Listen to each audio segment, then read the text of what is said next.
Alright, so this is about increased mitochondria number and pH level ultimately, so we can reach maintain a certain blood pH during exercise for our muscles to create a better, I guess, atmosphere, if you want to call it, for them, okay?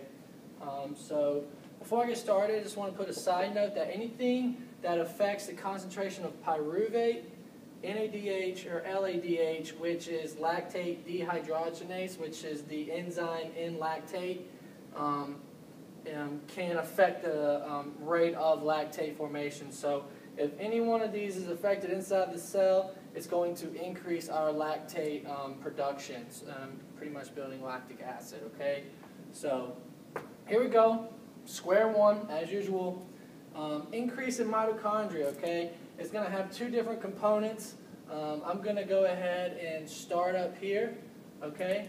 So just a little thing about mitochondria, increasing the mitochondria leads to the chance that pyruvate is taken up by the mitochondria and used more for beta oxidation and sent into the Krebs cycle. So as you can see, leads to increased chance of pyruvate taken up by mitochondria for oxidation in the Krebs cycle. So that's pretty much just saying that the pyruvate would be used for fat metabolism, okay? So here we go. So increased mitochondria is ultimately going to give you an increased use of fat oxidation, which means that you are going to be burning your fats more, okay?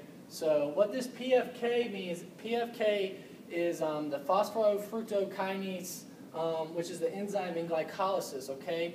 So basically what this means is that since you're using more fats for energy, you're decreasing your use of glycolysis. And you can even look at it like that. So instead of looking at it like this, you could say decrease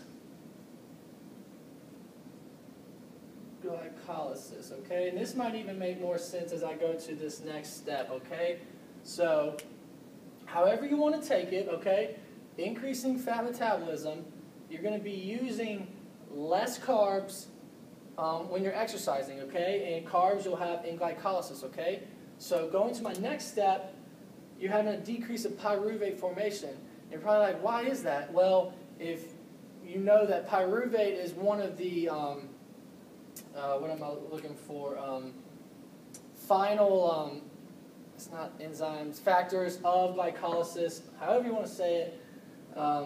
Since you're not using glycolysis, you're not getting that formation of pyruvate, okay?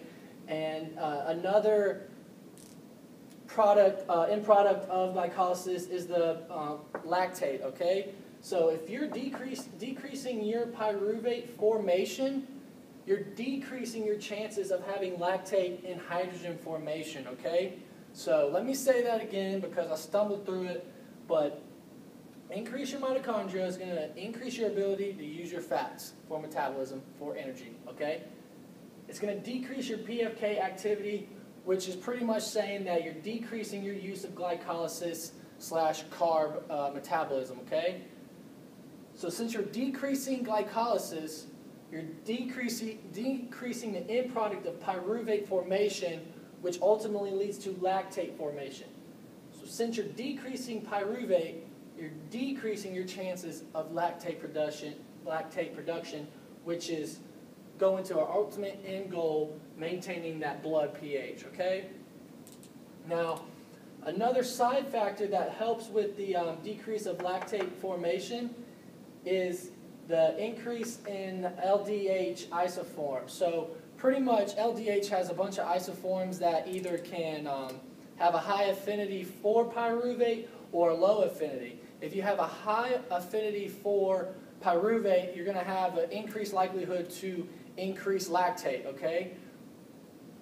But this form of LDH isoform has a low affinity of pyruvate, which is going to accompany the factor that is going to cause a low production of lactate, okay? And I have the heart right here starred because the heart's LDH isoform has a low affinity. And I guarantee you that that's going to be a test question right there, okay? So, increased fat metabolism, you're decreasing glycolysis, you're decreasing pyruvate, you're decreasing lactate, and you're increasing your LDH isoform that has a low affinity for pyruvate, which is also affecting the decrease in lactate to maintain blood pH, okay? So now I'm going to go to the bottom and work my way across again. So increasing the mitochondria, okay, is going to increase the mitochondria's ability to uptake pyruvate and NADH, okay? Now stay with me right here. If we increase our mitochondria, okay, is going to increase our ability to uptake pyruvate and NADH. How does it uptake NADH? It increases our